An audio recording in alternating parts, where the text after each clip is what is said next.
Good morning. I'm Ann Seymour. I'm the director of the OVC Oral History Project, and this morning we have with us.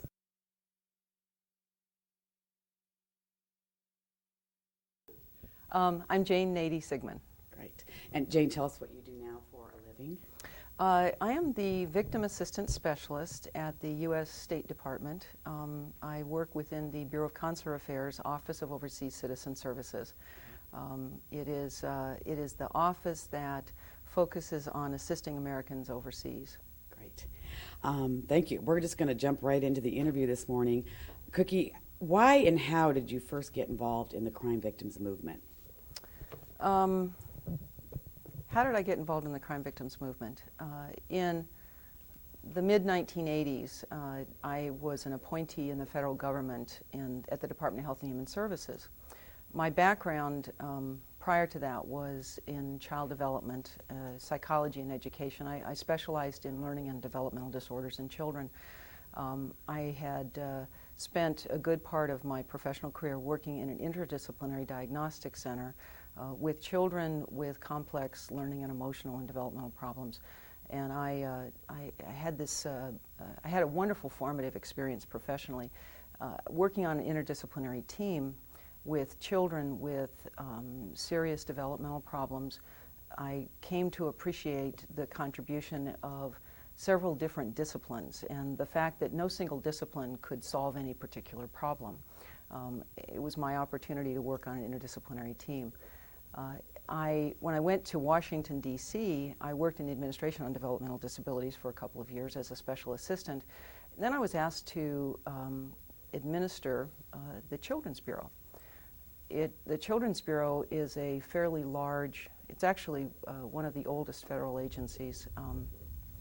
It's responsible for administering all federal foster care and child abuse programs. When I went there in 1985, it was a really difficult time in terms of child abuse and neglect. I oversaw the National Center on Child Abuse and Neglect, and there was a tremendous amount of attention being focused on the response to child abuse in this country and the need to improve the cooperation between child protective services and the criminal justice system. This was the time when the McMartin case was in the headlines. It was an illustration of how difficult it is to meet the needs of children and effectively prosecute criminals who sexually abuse children.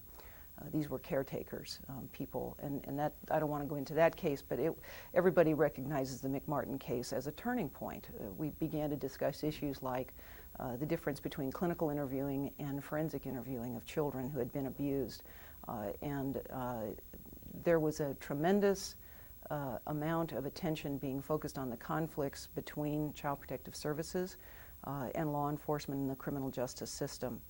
And I had the opportunity to fund some discretionary grant projects, including one where we convened a symposium of law enforcement and child protective services experts to discuss and hammer out what the role of CPS was and what the role of law enforcement was in responding to child abuse and neglect. And there was a publication.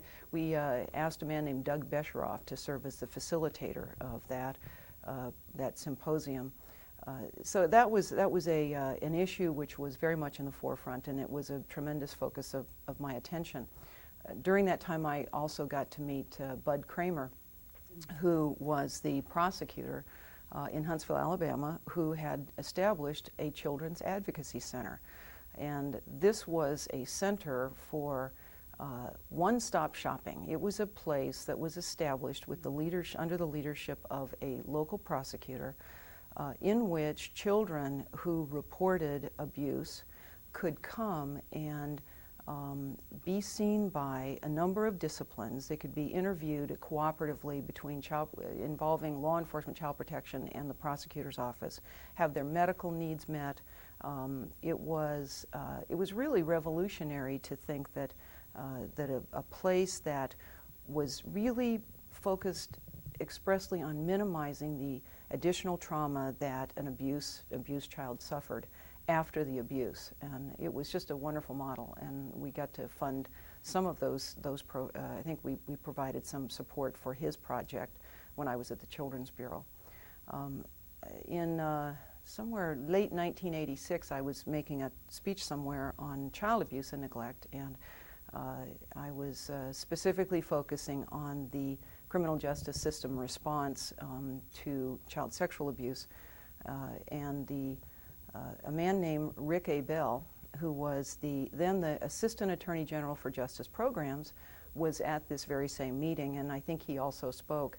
And he called me up afterward and said that they had an office at the Justice Department that was in need of a director. And he said, you know, I was interested in your presentation, and I think that you should come over here and we would like to talk with you.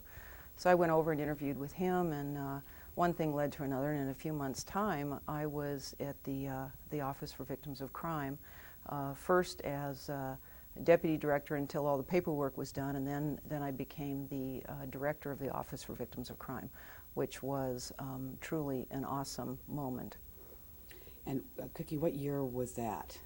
I went to OVC in the spring of 1987, and my first day on the job was Crime Victims' Rights Week that year. It was in April, and to say that it was a nearly overwhelming experience, walking into an office that was in the middle of Crime Victims' Rights Week celebrations was really something. And at that point at OVC, it was a relatively new office. Can you just talk a little bit about what it was like in the very beginning of OVC? Well, as I came in, I came to learn from meeting with Mr. A. Bell that he had served as the deputy director to Lois Harrington, who was the Assistant Attorney General for Justice Programs. And Lois Haight Harrington was an amazing dynamo of a person. She had served as the chairman of the President's Task Force on Victims of Crime and was a crusader for improving the criminal justice system's response to crime victims, and had shaped the recommendations of that final report, which included enactment of the Victims of Crime Act and establishment of an Office for Victims of Crime. So by the time I got there in 1987, Lois had established the office and had seen to it that that legislation was passed, and had set up, I believe they had drafted the first guidelines for the grant programs. VOCA, when it was first funded, was established to create funding for local victim assistance programs, to encourage the expansion of compensation by providing matching grants to the state victim compensation programs. And there was a very small amount, I think it was 1% originally, that could be used, half of 1% could be used for discretionary grants, and 1/2 of 1% could be used for federal crime victims services and training and technical assistance. So it was really interesting, because when I first got there, and I was just pored over all of the historical documents and looked at this. You remember the Brown Book, which was the legislative history of VOCA, that Greg Brady and some of the other folks who were involved in the creation of VOCA, and looking at it. And I remember asking the question, well, how much money did people anticipate would be coming into the fund when they were working on this? And people said no one had any idea, because the Justice Department had never really tracked the funds that came in through federal criminal fines, penalties, and bond forfeitures. No one really had any idea. So here it was, $65 million. I mean, it was a fabulous concept to take money from criminals to fund services and programs for victims, but people really didn't have any sense of what that was going to be. So when I got there, they had made, I believe, the first grants to states, because VOCA's, the funds were collected in 1985 for the first time after passage of the act in 1984. Then the way the fund works is you have to accumulate the money for a year, then you get a certified amount, and then you can make those grants. So the first grants were made in fiscal year 1986, and then I joined the office in 1987. So the guidelines had been drafted to set up the grants to the states, and there was some discretionary grant money that had been awarded to a couple of national organizations to begin to provide technical assistance and services to the field as a whole. But it's like the foundation was there, and then it was time to give it shape and to really develop its mission and implement it. So.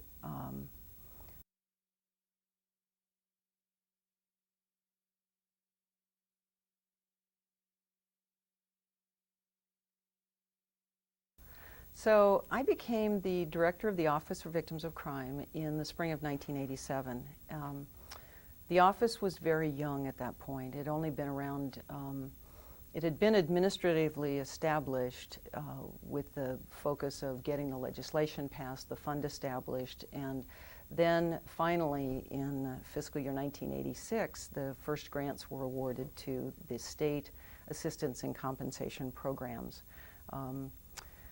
When I came in 1987, I had spent 5 years already in federal agencies managing programs. The Children's Bureau was a $1 billion agency by the time I left. I had, I think, 30 pieces of legislation that I was responsible for administering, everything from special needs adoption to formula grants for foster care, entitlement grants, the National Center on Child Abuse and Neglect. It was a very complex program, and we had both grants to states and we had discretionary grants. So when I came into OVC,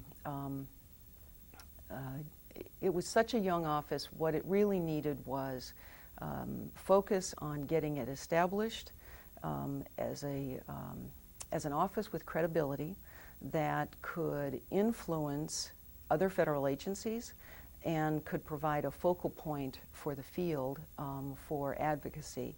And that was, at the time I went, what I thought was the most important thing. Because it was a vision, but its potential hadn't really been, no one really knew exactly how it was going to work. For example, grants to states for victim assistance programs.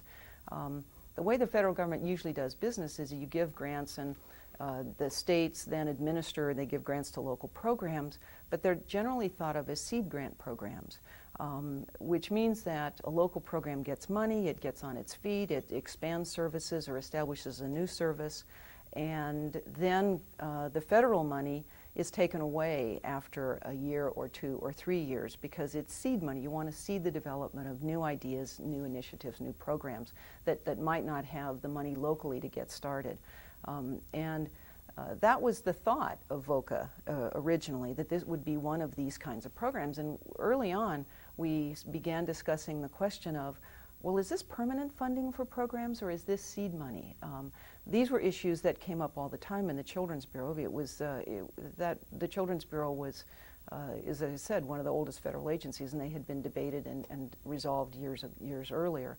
But in the early years of the Victims of Crime Office, those kinds of issues had to be discussed.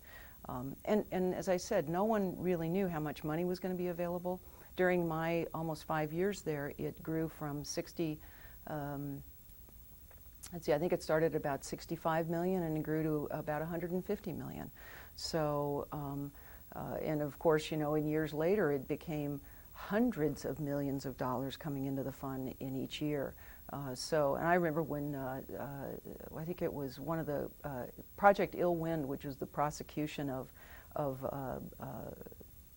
defense contractor fraud cases, and the first $10 million deposit came into the fund, and somebody called me up and told me we were, and I read in the newspaper that you know, there was a criminal fine of $10 million, and I thought, oh my God, we're talking serious money here. And it began to rise, and what I remember reading years later about Daiwa Bank having to deposit, I think it was over $300 million in one fell swoop into the fund, I thought, boy, there's just no limit to what, not that there's unlimited money, but the potential is so great for what this money can do for crime victims. So I think the thing that I focused on initially was getting the place organized. There were just a handful of staff. We created the divisions, established it organizationally with the State Crime Victim Division and the Federal Crime Victim Division and the Discretionary Grant Division. The focus initially was on the formula grants and getting those grants established. But early on, I realized that the Victims of Crime Office, as a young office, the director was not a Senate-confirmed position. And I looked around the Office of Justice Programs, and the JJ, the Office of Juvenile Justice Director, Administrator, was a position that had to be nominated by the President and confirmed by the Senate, as was the Bureau of Justice Statistics. And I thought, you know, the Victim's Office needs to be elevated to that level. When I came in, I was an Attorney General appointee.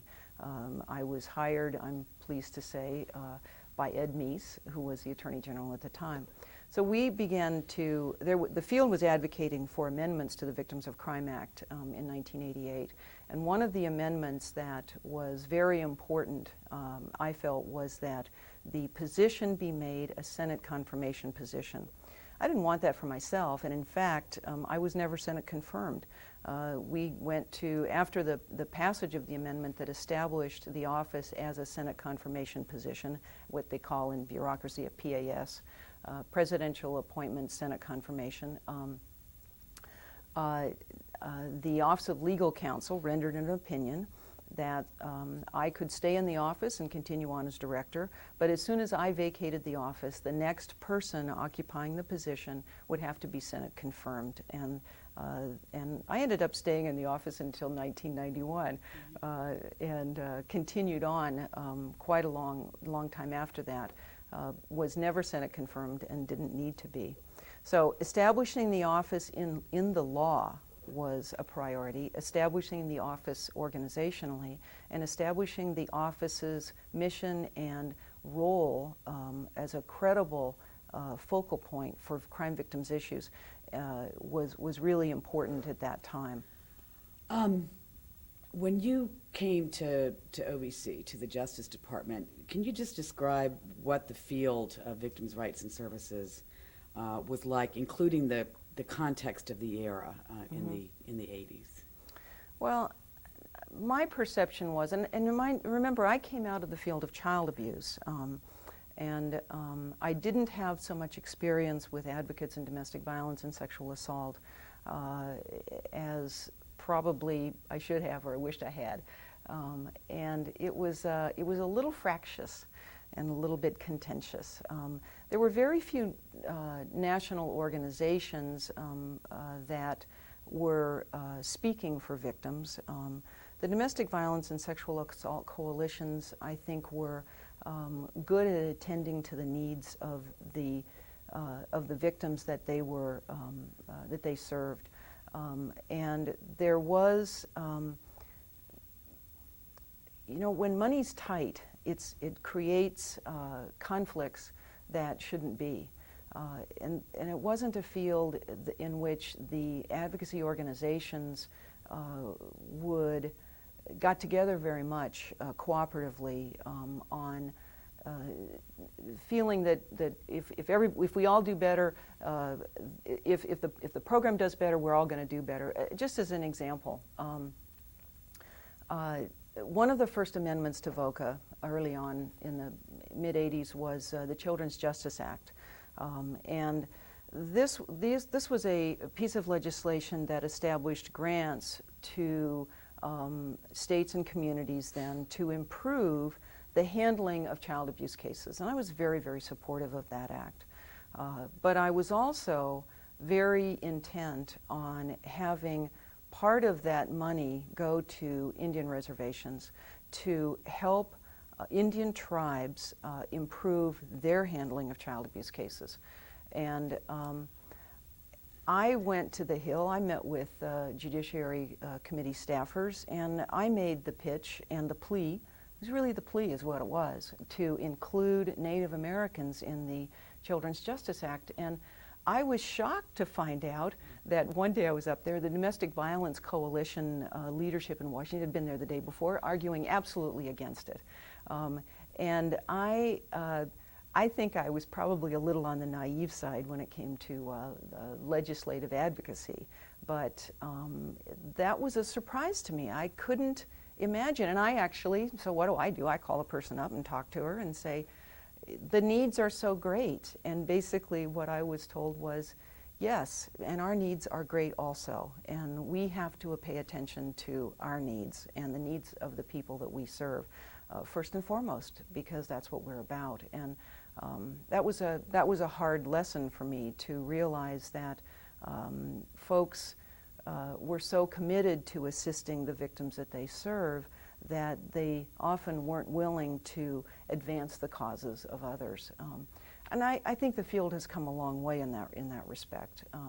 But MAD, Mothers Against Drunk Driving, had to advocate for legislative change to pry open the door to include drunk driving in VOCA as one of the priority areas of victims.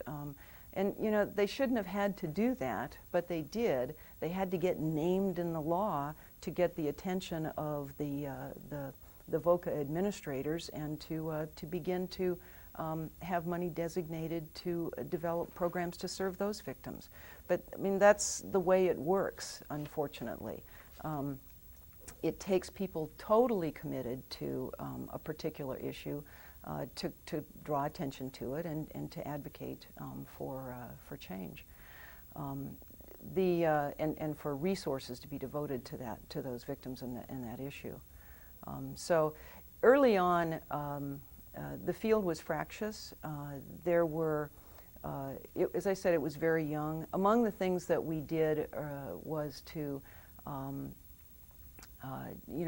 Crime Victims' Rights Week, President Ronald Reagan had proclaimed the first Crime Victims' Rights Week, and all throughout his presidency had made this a priority.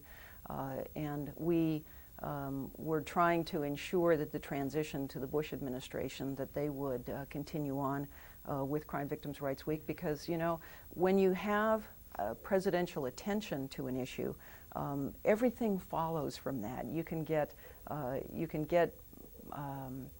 more resources devoted, you can get attention for legislative change and improvements that you couldn't get otherwise. And when in the Bush administration, when we were leading up to the first April after he took office, contacting the White House, the word was, unless the joint resolution was passed by the Congress, that there was not going to be a proclamation for Crime Victims' Rights Week, because this president didn't want to be trapped into requests, endless requests to declare everything under the sun as a commemorative week. And so he was only going to declare those commemorative weeks where the Congress had decided it was so important that they'd pass a joint resolution. Well, the joint resolution didn't pass I guess that would be 1989. And I was on the phone back and forth, and I was talking to the Attorney General's office, and they said, no, he's not going to declare Crime Victims' Rights Week. And we were preparing to honor folks during that week. And I remember talking with the Secretary of the Cabinet saying, this is a very big mistake. President Bush needs to provide the continuity and the national attention to Crime Victims' Rights Week, and he needs to do it now. And he needs to do it at his first opportunity. And about a week before, I was still advocating for this, and I was told it's just not going to happen because it's not consistent with the criteria that he had established. And I can understand having those criteria. I mean, I didn't understand why we had National Broccoli Week and things like that. So, but literally the week before, I got a call from the White House, and they said he has decided that this is so important that this is going to be the first proclamation of his presidency.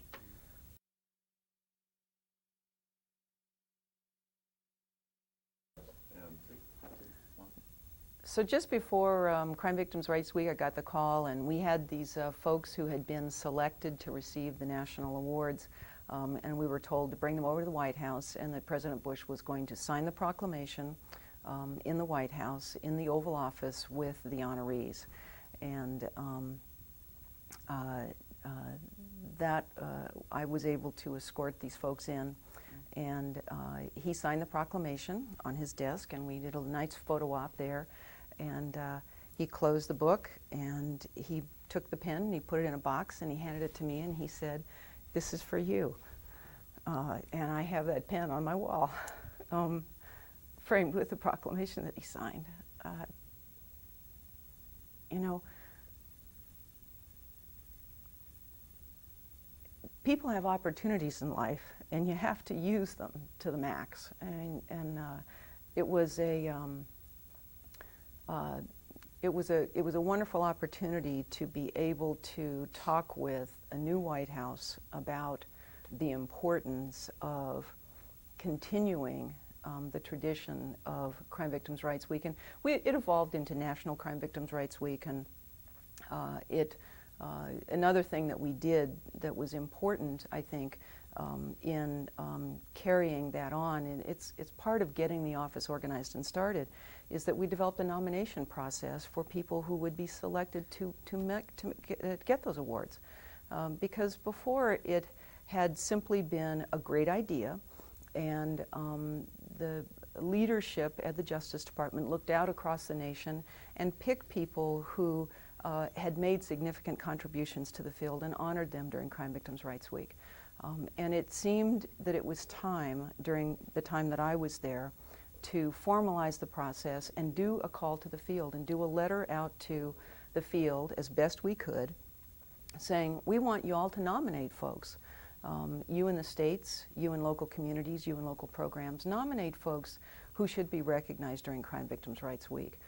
We officially changed the title to National Crime Victims' Rights Week, and started the nomination process. And it's become really quite an extensive nomination process at this time. But we needed to take it from simply somebody in Washington plucking people out because of who they had happened to come across, to folks in the field nominating their colleagues, their mentors, their visionaries to receive this recognition. So that was very, very important. Probably the other most important thing that took place during that early first couple of years was looking at the discretionary grant program that initially, which was 0.5% in the Victims of Crime Fund. When I got there, there were, as I said, a few national organizations that were given funds to do very significant projects, training and technical assistance, and carry the message out across the field. And I had administered discretionary grant programs at the Children's Bureau, several of them actually, and was very familiar with a competitive peer review process. And I looked at the field that I was relatively new in, and I absolutely believed that it was important to establish a competitive process for the discretionary grants that OVC administered. And that was kind of new. OVC had not done that before. They were non-competitive awards to organizations like NOVA. MAD didn't get any money at that time. I think IACP and NDAA, the National District Attorneys Association and the International Association for Chiefs of Police got some initial awards. But I was absolutely convinced that it was the best thing that could happen to the field was the development of as many advocacy organizations to focus attention on it and the various kinds of needs, and expansion and development of those organizations to expand the field. You know, it kind of goes back to my interdisciplinary days. I don't think any single discipline can solve a problem. Just like child abuse, it takes interdisciplinary and interagency coordination. I truly believed that no single organization could meet the needs of the growing crime victims field, and that it was really important to support the development of other organizations expand their role, their leadership role in advocating for the victims that they served. So I established a competitive grant process, but we had to get from a pipeline that went to organizations that were selected to a very few organizations to a competitive grant process. And so in between, there were some organizations that we had to show how to write grant applications. And we had a year or so in there where awards were made, and we encouraged organizations to apply so that other organizations could in fact receive discretionary grants also. And that we made a transition into discretionary grants where priorities were announced and organizations could then apply. Initially, the development of priorities was, it was a struggle trying to decide, if you have such limited discretionary grant funds, how do you allocate it? And we set some priorities in improving the mental health impact improving the mental health treatment of victims who were so traumatized by crime. And I'm sure that's because my training is rooted in psychology. I was extremely interested in that. And each director, that's one of the nice things about it, is that you get to emphasize things that mean, that probably relate to your personal experience. And my training was in psychology and mental health, and I was very interested in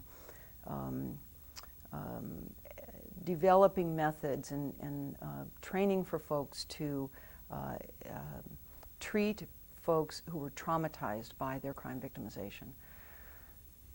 I was also very interested in, I think we funded spiritual dimensions since many people turned to their clergy, and we wanted to promote the understanding of clergy of what this trauma was like, and this was a particular issue, especially with regard to domestic violence and child abuse. And we wanted to have folks, a non-denominational group, speak to clergy of many denominations and talk to them about trauma and victimization and what their role is, since many folks turn to their faith for support and assistance. So we did some programs like that, and gradually we evolved to a competitive grant process for all of the discretionary grants. Takes me back to meeting the mental health needs of victims with Dr. Dean. That's just amazing. The other thing I have to talk about is the federal system and that other part of the grant in Indian country. I'm actually going to ask you now, because you're considered your pioneering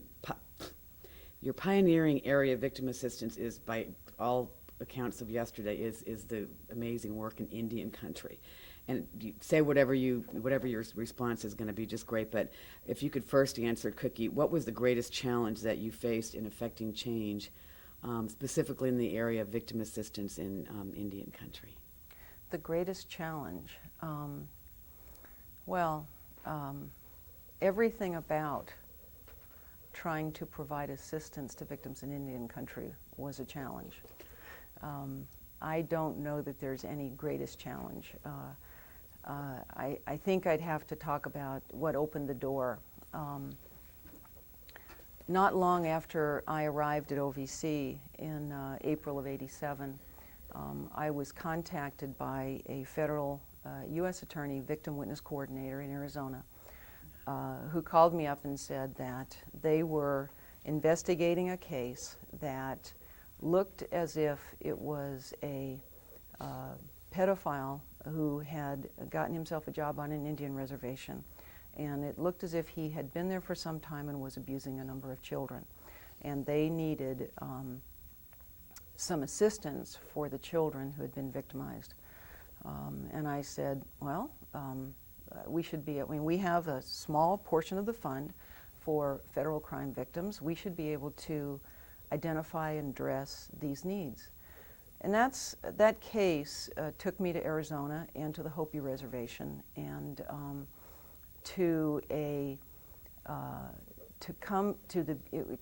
it really was the beginning of my understanding of how great the needs were. This was a case in which a man had gotten a job as a remedial reading teacher on a reservation, and he was provided with housing right next to the elementary school. And he had systematically abused 141 children over his 8 years there. And we know 141 because I have to this day the document where he kept records. Many pedophiles, you know, they're so proud of their accomplishments, and they like to keep good records of what they do. And he had kept a checklist of each sex act he had performed with each of the children, leading from fondling to videotaping his sexual assaults on them.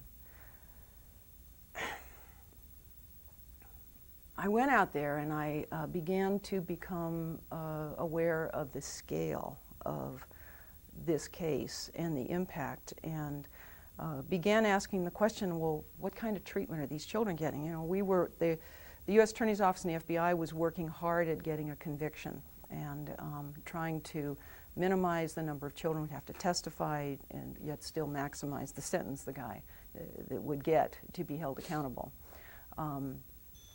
And he was an offender. The evidence was overwhelming about what he had done. He had provided with tremendous amounts of evidence.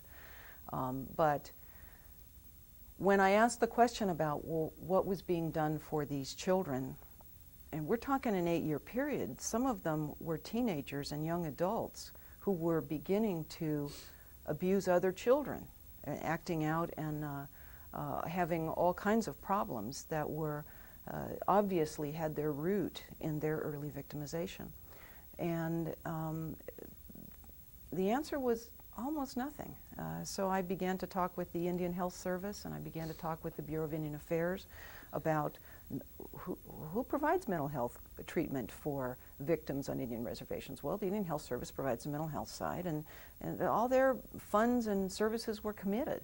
They didn't have anything, and I couldn't believe that they didn't have resources that couldn't be directed to address such a fantastic, incredible problem of this. I mean, you think about the rippling effect within a community when that many children is abused within a community, the siblings, the parents, the aunts and uncles in this close community. And they simply had no resources. And so talk to the Bureau of Indian Affairs, who operates the social service agency. They didn't have resources to deal with this. So I thought, how can you know about these needs and not respond and create services? So then we decided, well, you know, we should create some services. And the question was, how do you do it? There wasn't any expertise in child sexual abuse treatment on the reservation at this time. And we actually went to the lengths of taking the federal crime victims funds and the victim witness coordinator. I said, you find a therapist, and you find a therapist who understands the Hopi culture, and I don't care what it takes, we're going to send somebody onto that reservation to provide treatment for these children. And we ended up going to the lengths of finding a therapist, I believe in Albuquerque, flying that person twice a month onto the Hopi reservation for a day of therapy with the children and the families, opening up shop and saying, if you would like this, we're here to help. And it's extremely expensive. It's not a great way to provide services, to fly a therapist in hundreds of miles I flew onto the Hopi reservation in a 4-seater airplane where you land. You have to be in and out before dark because you land on a dirt strip, and it is very remote. You can't get people in any other way with the competence, people who had the competence to treat these children and families. So that was an eye-opener for me. What I found was that there was no help for these folks, for these children and their families close by. So I decided this was an okay stopgap measure. We can use some of our money to provide treatment to those who want to bring their children for this treatment. We did other things, you know, we did some training on the reservation and other things. You know, then within a very short time, we had another multiple victim case on another reservation nearby. And we had to develop services there. On the Navajo reservation, there were actually 2 pedophiles operating there. And then there was another one up in Montana. And, you know, it's like, okay, we have to develop a more comprehensive approach to this. We can't be flying people in every time that we have a case like this. What we have to do is develop a systematic method of enabling the reservations to develop these competencies to be able to assist their own people. So decided to develop a special grant program, the Victim Assistance in Indian Country Grant Program, and set aside a certain amount of funds that that had to be used solely for services on Indian reservations. They weren't just for child abuse, but because what I came to learn was that issues of domestic violence were very significant. Drunk driving was a very significant problem on many reservations, and the havoc that wreaked in families when there were vehicular homicides, issues of sexual assault, and the treatment of child sexual abuse within families was also a very significant problem. It was really an unrecognized problem. There were no programs to respond and assist. So we set out and said, okay, we're not quite sure what this is going to lead to, and I felt like I was opening Pandora's box, and I publicly admitted I felt like I was opening Pandora's box, but And it wasn't. What year was that, Cookie?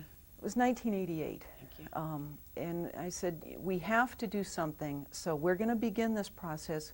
And we stepped out slowly. OVC was a very small staff, and so we said to the state VOCA administrators for assistance grants, we're going to give you money, and you have to make the awards to the Indian nations. Well, these were not just Indian tribes. These were Indian nations. These are sovereign nations.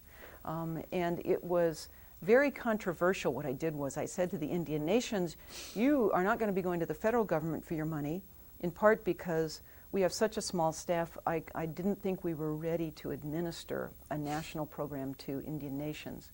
So we said, you at the more local, you victim assistance agencies at the states, could you please take some of this money? We'd like to encourage Indian nations to apply to you and get some of this money, but it's money we're going to give to you, but it has to be used only for Indian nations. And that's how we started the program. I knew full well that in time the office had to evolve into administering that grant program directly to Indian nations. But the Indian nations didn't know what OVC was, and they certainly didn't know, about the Victims of Crime Act and funds for victim services. So it was a learning process at the beginning. One of the things we did to promote that, it was a mutual learning process, by the way. They were learning and we were learning. We decided what better way to do this than to have an Indian nations conference. So we reached out in a couple of states where South Dakota, for example, where there was I think one of the first shelters on an Indian reservation was the White Buffalo Calf Society in South Dakota, and we reached out to the women who had advocated for the establishment of that shelter and said, we want to convene Indian nations to talk about the issues of crime victimization. And nobody had done that before. So we convened the first conference in Rapid City, South Dakota. And I will never forget speaking in this, my sense was a relatively small conference room kind of place. It seemed like kind of a basement. There were these big support beams in the biggest hotel in Rapid City, South Dakota. And people had come from all over the country. I couldn't believe it. Representatives of Indian nations had come from all over the country. And I stood up and said, we're starting something here, and we're starting victim assistance in Indian country grant programs. And part of my message was to explain what OVC was, how this money came about, how the purpose of this money to promote the development of services, and the fact that we wanted to encourage Indian nations to apply for this money and to take leadership in developing programs to assist folks on their reservations, to provide services and assistance to child sexual abuse victims and to domestic violence victims and to people who suffered terribly because somebody had killed. I mean, we had vehicular homicides in which 3 or 4 people crossing a road were killed. Families had been killed. and sexual assault. There was very little talk about sexual assault and domestic violence, but there was tremendous need. And it was the beginning. It was opening Pandora's box. I knew there was a time when I thought the need is almost limitless, and how can we ever meet this need? But all I wanted to do was to open the door and begin. And having an Indian Nations conference, which provided a forum for representatives of Indian nations to come together and learn from each other and share what they had done, and for us to learn from them.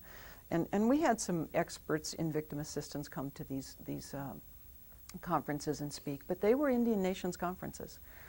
And I will never forget, we did the first one. Some of the people at the Justice Department said to me, "What are you doing again? You're convening Indian nations?" And I said, "Yeah, we are. And we know that this is a good thing to do. It's an important thing to do." And it became an annual conference after that. It was to this day, it is still an annual conference. Yeah, it is. It was very important to do. But it all started with a couple of individual cases that opened the door. And I made some trips to Indian reservations and met with tribal leaders. I met with advocates, people who wished things could be better. And we made it a point to recognize leaders on Indian reservations during Crime Victims' Rights Week early on, so that we could recognize the significance of their accomplishments in the face of so many obstacles and such a paucity of services. I really felt that was very important. One of the people that I had the good fortune to recognize before we started the national nomination process was Jan Emmerich, who is the Victim Witness Assistance Coordinator for the U.S. Attorney's Office in Arizona, who was fairly dogged in her calls to me and said, "You've got to do something." And those cases that developed in Indian country, those serious crime prosecutions, because tribes are responsible for the prosecution of misdemeanors, but felonies are they're investigated by the FBI and prosecuted in cooperation with the Bureau of Indian Affairs investigators, and they're prosecuted by the U.S. Attorney's offices. So child sexual abuse would be prosecuted by the U.S. Attorney's office. The call for assistance in those cases, when very shortly after I got to OVC, really led to the establishment of the emergency fund for federal crime victims, because what we found is that they literally there was no money to help them come to a trial to be a part of a trial, not as a witness but as a victim family. To come down and be part of a trial hundreds of miles away. They had to come down to Phoenix, and there was no mental health counseling for them on the reservation. So we developed the emergency fund for federal crime victims at that time to meet these dire emergency needs when there was no existing service system. There was no VOCA assistance program to tap and say, refer folks to, because the programs didn't exist. And many of the direct service monies that we used in the federal emergency fund were used in Indian reservation cases, because there was no victim assistance expertise out there, and we had to buy mental health treatment. We had to buy the most basic services by actually having service providers that were reimbursed for their services. So we developed the emergency fund. We developed the Victim Assistance in Indian Grant Country program, our Victim Assistance in Indian Country grant program. I became convinced the Children's Justice Act grant fund had to include Indian nations. They needed monies to improve their handling of child abuse cases. There were things like that that all stemmed from some of these early cases that were opportunities to see how great the need was. How are we on tape? Well, we're at 49. Okay. We're just going to have to do it just a little dusting. All right, ready to roll? Uh-huh. All right. Cookie, again, going back to the early years, can you talk a little bit about what you perceive to be the greatest success, but also perhaps were there any failures that would be instructive to people? Well, probably, I would say greatest successes, the first great success took place before I was really a part of this movement, and that was the focusing of national attention when President Reagan decided that attending to the needs of crime victims was important enough for a presidential task force. And that so much flowed from that national attention. During the time that I was at OVC, I think some of the successes, when an office is first established, its role is undefined, and defining its role in providing leadership within the executive branch, I think, was very, very important. And I think that was a success. I think about some of the ways that success played out. Being able to talk directly with the White House about the Campus Security Act, that the Connie and Howard Cleary were advocating so strongly for enactment of the Campus Security Act, and the executive branch was not sure if it wanted to support legislation that was going to produce more requirements of universities. Because this was an administration that was really focusing on minimizing the federal role in terms of requirements and enabling. Federalism was a very strong principle. So I was able to articulate to the Justice Department why this legislation was important, and the Education Department was opposing it. And the Justice Department became convinced and lobbied the White House and OMB and said, this legislation must pass. And we won. And that wasn't a win-loss thing. That was an opportunity for advocacy within the executive branch when the office, it began to be evident that the office had a very important mission within the executive branch. I think that was, I look at that as something that was very important. We ended up having a White House briefing, and I was very pleased to be able to speak at that on that legislation. Took place in the treaty room at the White House, and it was very, very important. I mean, that legislation was the foundation for requiring universities and colleges to report crimes after Howard and Connie's experience with Lehigh University and understanding the importance of information and knowing. Being forewarned is being forearmed, they used to say. I used to use that in my speeches. If you don't know what the risks are, you can't protect and prepare yourself for them. So, and there's been other legislation that's been amended to improve that legislation. But that's an example of the office maturing and having a federal leadership role. So I think that was that leadership. There were a couple of other pieces of legislation which I can't remember right now. For example, the Victims of Child Abuse Act. That was very important to me because that was the first time we put in federal law that in cases where there was federal jurisdiction, we should have an interdisciplinary response. And the federal system was not as well developed in terms of its response to crime victims as local programs were, local communities were. Putting that in law was really very important. So being able to advocate, and I remember there was a guy designated in the criminal division of justice, and he and I worked back and forth on that Victims of Child Abuse Act, and we didn't want to, justice wasn't so eager to support that legislation, but gradually people began to see that this was very important. And I think if there hadn't been a victim's office, I don't think the Justice Department would have come out for that legislation. That was a very important piece of legislation. It is to this day. And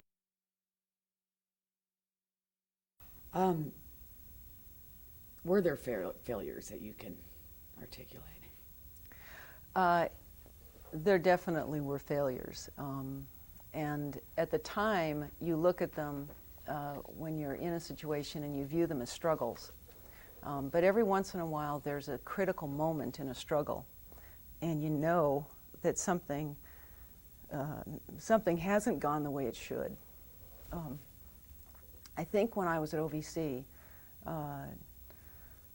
one of the really significant moments was the federal criminal justice system was, I think it's accurate to say, in the 80s, was pretty far behind local criminal justice systems. You know, the model for prosecutor-based victim-witness assistance existed from the 70s, and there were some fabulous local prosecutors who had made, some with LEAA funding, but had made improving the treatment of victims a high priority within their prosecutorial offices. And though we had wonderful legislation, the Federal Victim Witness Protection Act of 1982, and guidelines to implement that legislation that were drafted and signed by Attorney General William French Smith in 1983.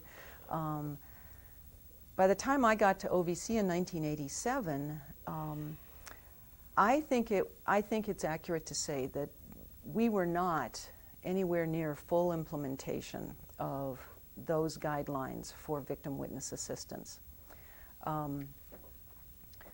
In fact, the U.S. Attorney's offices had evolved to having a single staff person who was half-time devoted to LECC, as they called it, Law Enforcement Coordination Committee, and victim witness assistance, which meant that folks were not able to concentrate full-time on victim witness assistance, to assist their prosecutors and assist victims, help assist prosecutors to understand what their roles and responsibilities were by way of victim witness assistance. And this is one person, half-time, One person for an entire district? Yes, for an entire U.S. Attorney's district. And this was all across the nation. And it was very clear, especially those U.S. Attorney's offices that had Indian country, that they needed a full-time person, and in fact they probably needed more than one full-time person. And so I began to advocate for full-time designation, that we needed to split law enforcement coordination and victim witness assistance so that we had at least a full-time designated person for victim witness assistance. And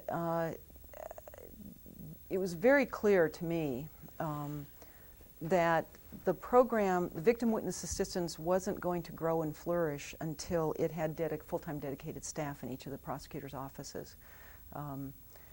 And that was something that I advocated after. It took me a while to figure out that that was a critical point. And I advocated for it, and I advocated and I advocated, but I was unsuccessful.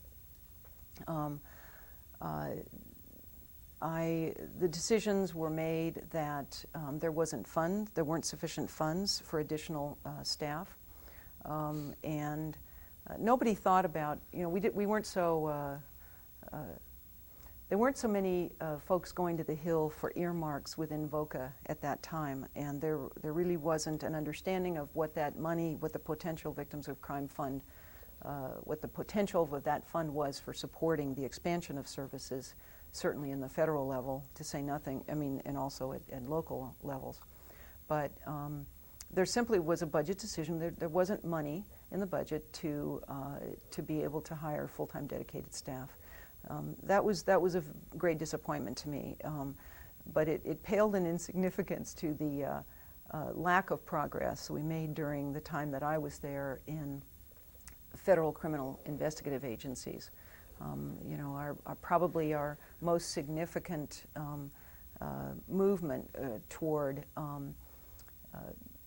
trying to improve the understanding of federal law enforcement officers of victims, their needs, and what their responsibilities were to victims was by funding a position, a victim assistance training position at the Federal Law Enforcement Training Academy at FLETC in Glencoe, Georgia.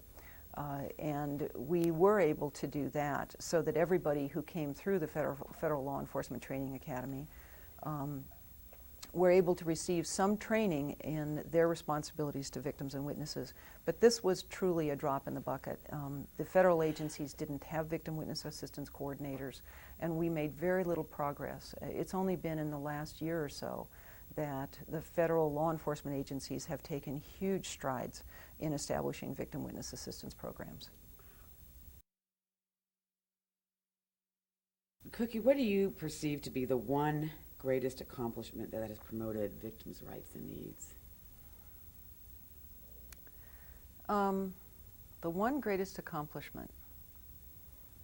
You know, my perspective on that has changed a lot since I now work at the State Department, and I have the opportunity to assist victims who are victims of violent crimes in other countries. These are American citizen victims in other countries. And I am faced with coming to understand the criminal justice systems and service systems in other countries, and the paucity of services and the just horrific treatment in some countries of crime victims. And so I think that now I would say the greatest accomplishment is in fact the Victims of Crime Act, which, as amended, which included the establishment of the office in law and that Crime Victims Fund that has grown to produce so much money to support the expansion of the field. That is so unique in comparison to other countries and so significant because it is a national focal point. It is a place that focuses solely on crime victims, their needs, their treatment within the system, and meeting their needs outside of the system, the criminal justice system. The significance of, to me, the progress that's been, so much of the progress that has been made is not to diminish in any way the incredible advocacy of tireless people who have led the way for legislation like, the creation of the National Center for Missing and Exploited Children, and advocates like John Walsh and Connie and Howard Cleary, who focused on campus crime, and others who focused in on, and MAD, Janice Lord, leaders who focused attention on individual issues and advocated for legislative change at the national level and at the state level.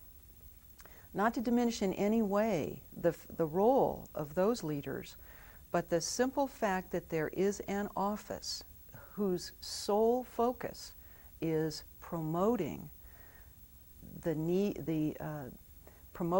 and developing programs to assist victims and improving their treatment all across the board. Creates an environment. It's like people can't forget. There is an executive branch focus for this.